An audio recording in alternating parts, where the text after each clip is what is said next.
Curtis's life has changed dramatically, as we can see that, and he's never going to get better, is he? No. Unfortunately, this is a permanent condition that, as far as we know, there's no doctor can help him get any better. Okay. When you determine, like they came up with the number $3 million, right?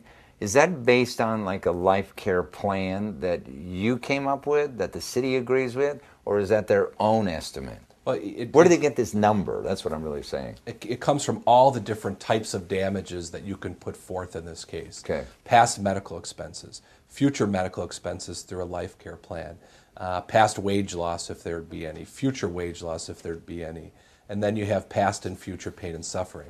So we put forth all the damages that we could put forth to the city.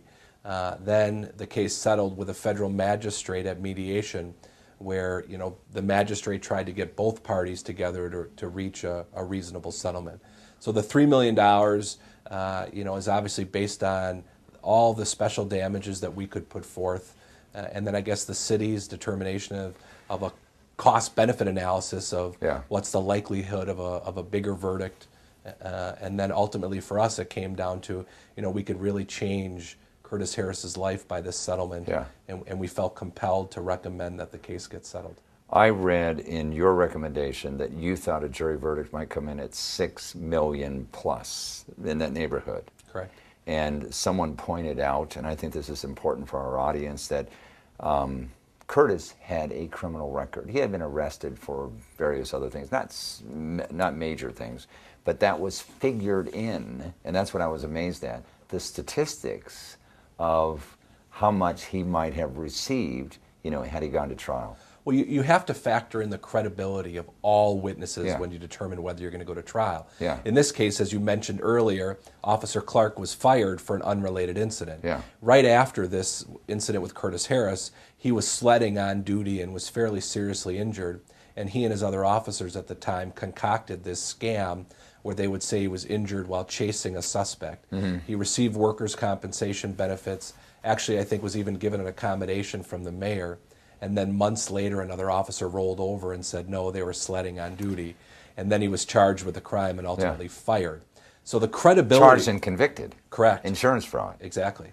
And the credibility of all witnesses have to be determined into settlement decisions. For example, the city thought they were going to be able to keep out all this information about Officer Clark's subsequent incident and insurance fraud. We were able to successfully convince the judge that his credibility is at issue in this case, so therefore this goes to his character for truthfulness and it should be in. The judge agreed.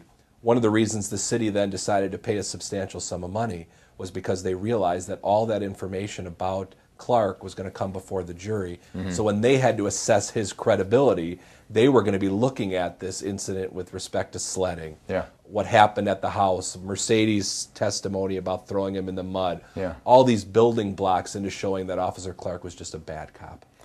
There was a big contention about what Officer Clark, former Officer Clark, and his two officer buddies said happened in that booking room, and we fortunately have with us a video deposition of Officer Clark, former Officer Clark, trying to explain his way out of what definitely appears to be excessive force, and we're going to go to that right now. Curtis Harris down, you're trying to get him down to the ground.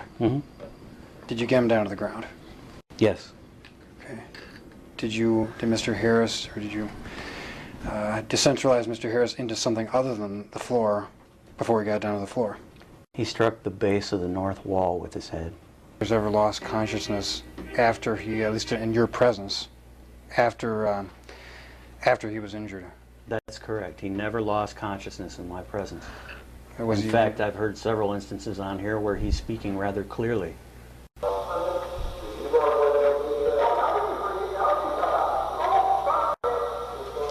I'll pause there. Can you hear someone say, now you can breathe, now you can talk, oh busted? You can talk, oh busted? Yeah, now you can breathe, now you can talk, oh busted. Did you hear that phrase used? It sounded like it, yes. Was that your voice? I'm just going to stop here at 3:19:24. You hear some laughter? Yeah, there appeared to be several people laughing. Okay, but you're saying you did not laugh? I don't recall. I couldn't hear what was said. That's amazing to watch him try to explain his way out of something that's blatantly use of excessive force. What are your comments on this?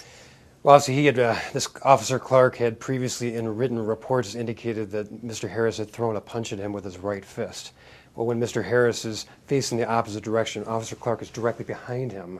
You can see from the actual videotape of the incident that's impossible for Mr. Harris to have thrown a punch. Unless he can punch backwards. Yeah, and so when they acted it out, I was really surprised that they even wanted to demonstrate it. So they must have actually thought about how they were going to explain this in their deposition. And he and Officer Shanky, one of the other officer who was present throughout that night with Mr. Harris, when they acted it out and showed something totally opposite of what you see on the actual video, it was really striking to me. And it was also interesting, even after that, those depositions were taken. The actual sergeant who they had gave the use of force, their initial explanation of how this happened, they told him how it happened. I took his deposition, and then when he tried to explain what happened, what he was shown by Mr. Officer Clark, he said he actually the punch was like this, like a backwards over the back, backwards punch. It was just amazing to see these officers try and concoct the story. I got to say this. They're not stupid. I mean, they've all seen the video. Well, how can they try to say anything other than what seems rationally the case? That's the funny part about what happened in the depositions. Is most lawyers, when you're preparing your client for a deposition, you don't want to show them anything in advance because they can be asked by the other lawyer, what did you look at in advance of the deposition? And then that's discoverable to the other lawyer.